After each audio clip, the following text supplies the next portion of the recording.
स्वागत है बच्चों फिजिक्स इट्स इजी में। और हम लोग बात कर रहे हैं कक्षा 11 के अध्याय 4 पर समतल में गति। और हमारा टॉपिक है प्रक्षेप्य गति।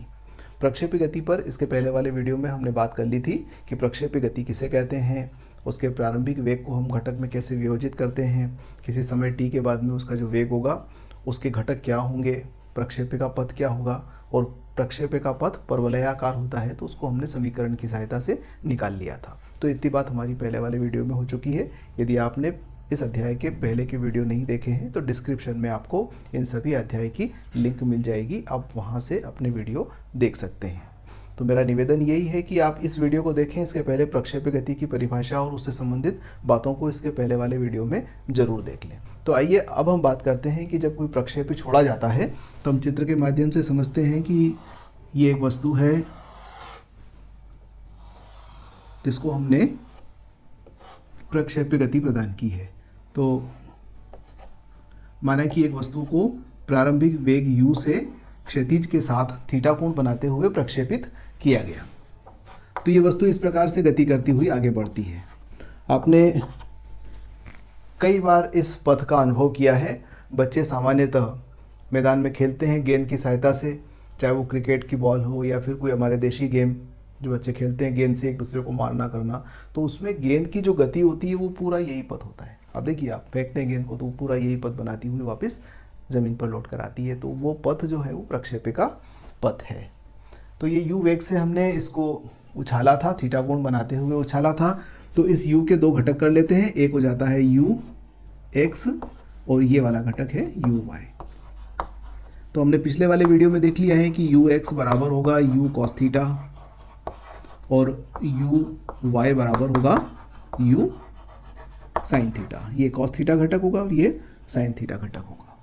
फिर हम ये भी जानते हैं कि प्रक्षेप्य में केवल गुरुत्व के अधीन गति करती है, तो x अक्ष के अनुदिश कोई त्वरण क्रियाशील नहीं है, बल्कि y अक्ष के अनुदिश -g क्रियाशील है, क्योंकि गुरुत्व हमेशा किसी वस्तु को ऋणात्मक y अक्ष के अनुदिश आकर्षित करता है। तो g का मान हम माइनस लेते हैं। अब आइए अपन निकाल लेते हैं कि इस प्रक्षेप्य का उड्डयन काल क्या होगा।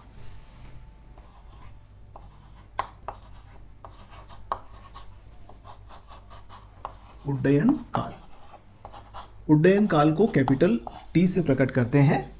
उड्डयन काल का मतलब यह है कि कितने समय तक ये हवा में रहती है। तो जब वापस ज़मीन पर लौट कर आ जाती है तो इसका प्रक्षेप्य गति समाप्त हो जाती है।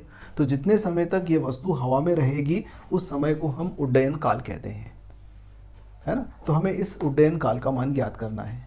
तो देखिए इसका जो पथ है ये परवलयाकार पथ है। इसके लिए हमने x और y दोनों की समीकरण पिछली बार निकाल ली थी और आपको याद होगा कि x बराबर हमने निकाला था u cos theta into T और y का समीकरण था हमारा u sine theta into t minus half जी टी वर्ग। ये हमारा y का समीकरण था। अब आप देखिए कि उड्डयन काल निकालने के लिए हम y वाले समीकरण का उपयोग करेंगे। तो y is equals to u sine theta into t minus 1/2 g t वर्ग। यदि स्मॉल t बराबर कैपिटल T हो, यानी कि उड्डयन काल के बराबर हो, तो यहाँ से छोड़ा और जब यहाँ आ जाएगा तो ये स्मॉल t किसके बराबर हो जाएगा, कैपिटल T के बराबर हो जाएगा। तो आप कह सकते हो कि y का मान क्या हो जाएगा, शून्य हो जाएगा। क्योंकि यहाँ आने पर देखिए पहले y का मान बढ़ता है बढ़ता है बढ़ता है, ऊपर जाती है वस्तु, फिर यहाँ पर अधिकतम ऊंचाई, उसके बाद में घटता है और यहाँ पर शून्य हो जाता है। तो y का मान शून्य प्राप्त होगा। तो यहाँ पर हम इन दोनों को रिप्लेस कर देते हैं, यानी कि 0 बराबर u sine theta into capital T minus half g capital T वर्ग। इसका पक्षांतर किया तो हाफ जी टी वर्ग बराबर u sine theta into T. T से t को काट दिया तो कैपिटल T का मान आ जाएगा 2u साइन थीटा बटे स्मॉल जी। इस 2 का पक्षांतर कर दिया तो ये 2u साइन थीटा हो गया और इस g को नीचे लेकर आ गए, एक t काट दिया हमने। तो ये उड्डयन काल का व्यंजक है, यानी कि कोई भी प्रक्षेप्य इतने समय तक हवा में रहेगा। ठीक, अब अपन एक काम करते हैं कि उसकी क्षैतिज परास निकाल लेते हैं। ये क्षैतिज परास कहलाती है, यानी कि वो जब वापस ज़मीन पर लौट कर आएगा तो यहाँ तक वो कितनी दूरी एक्स अक्ष के अनुदिश तय कर लेगा। तो क्षैतिज परास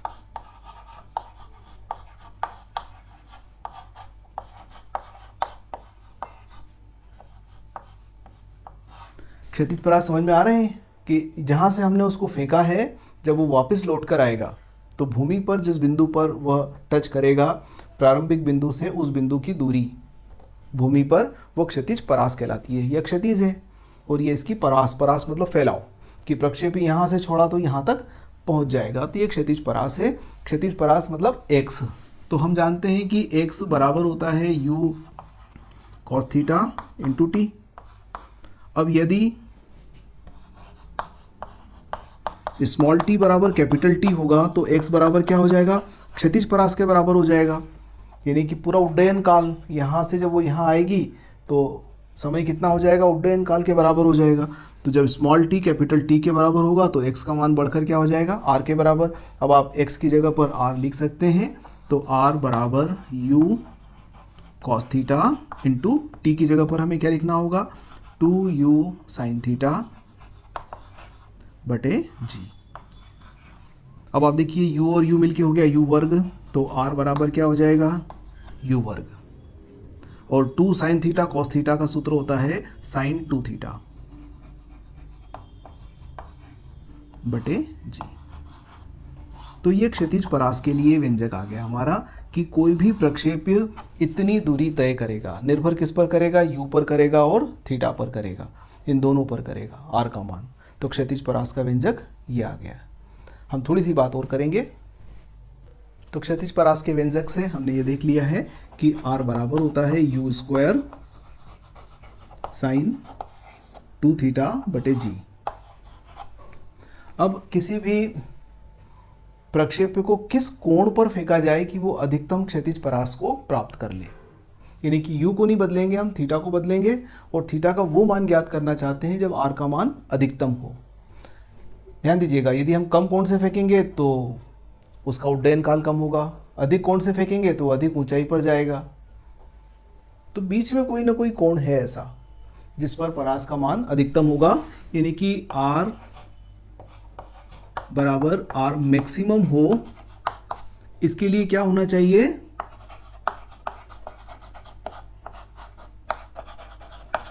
इसके लिए जरूरी है कि साइन 2 थीटा का मान 1 हो, क्योंकि साइन थीटा का अधिकतम मान 1 होता है। तो जब साइन 2 थीटा का मान 1 होगा तो उस समय परास क्या होगी, मैक्सिमम होगी, यानी कि साइन 2 थीटा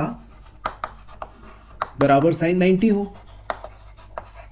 इसका मतलब ये हुआ कि 2 थीटा बराबर 90 हो, यानी कि थीटा का मान 45 डिग्री हो। अब देखिए कंडीशन आ गई कि जब किसी प्रक्षेप्य को 45 डिग्री के कोण पर फेंका जाता है तो उसकी परास अधिकतम होती है, यानी कि वो अधिकतम क्षैतिज दूरी तय करेगा। और वो अधिकतम दूरी कितनी होगी, तो r मैक्सिमम का मान होगा u स्क्वायर अपॉन जी के बराबर। अर्थात कोई भी प्रक्षेप्य अधिकतम इतनी दूरी तक जा सकता है, जी तो नियत है, और u जितना u का मान ज़्यादा होगा r का मान उतना ही ज़्यादा होगा। बस हमें कोण कितना रखना है, 45 डिग्री। यदि 45 डिग्री पर फेंका गया तो वो अधिकतम इतनी दूरी तक पहुंचेगा। अब आइए अपन बात कर लेते हैं कि अधिकतम ऊंचाई तक कितना जाएगा। थीटा कोण पर अधिकतम ऊंचाई,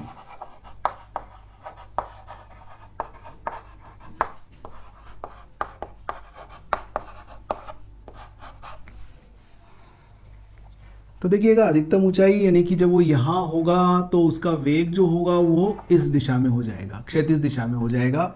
यानी कि यहाँ हम कह सकते हैं कि उसका जो वेग होगा वो क्षैतिज होगा, यानी कि ऊर्ध्वाधर घटक 0 होगा। तो क्या यहाँ लिखूंगा मैं कि अधिकतम ऊंचाई पर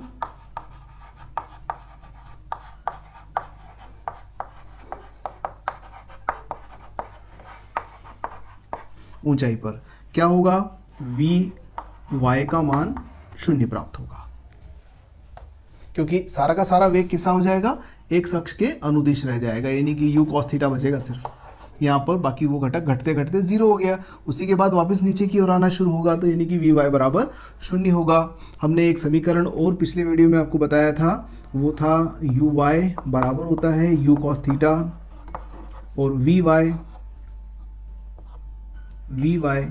बराबर होता है वी एक्स बराबर यू कॉस थीटा और वी वाई बराबर होता है you sine theta minus G T, इसके बराबर होता है। ठीक, तब आप देखिए कि अधिकतम ऊंचाई पर ये मान 0 हो जाएगा, तो थर्ड इक्वेशन लगा दें हम, तो वी वाई वर्ग बराबर यू वाई वर्ग माइनस 2g और h, तो h बराबर कैपिटल H यानी कि मैक्सिमम हो तो यदि स्मॉल h कैपिटल H के बराबर हो तो वी वाई का मान 0 हो जाएगा। तो इसको 0 रख देते हैं, तो ये 0 बराबर यू वाई की जगह पर क्या लिखोगे आप, यू साइन थीटा, तो you square sine square theta minus 2g capital H। इसका मतलब ये हो गया कि कैपिटल H बराबर क्या होगा, कैपिटल H बराबर हो जाएगा you square sine square theta upon 2g।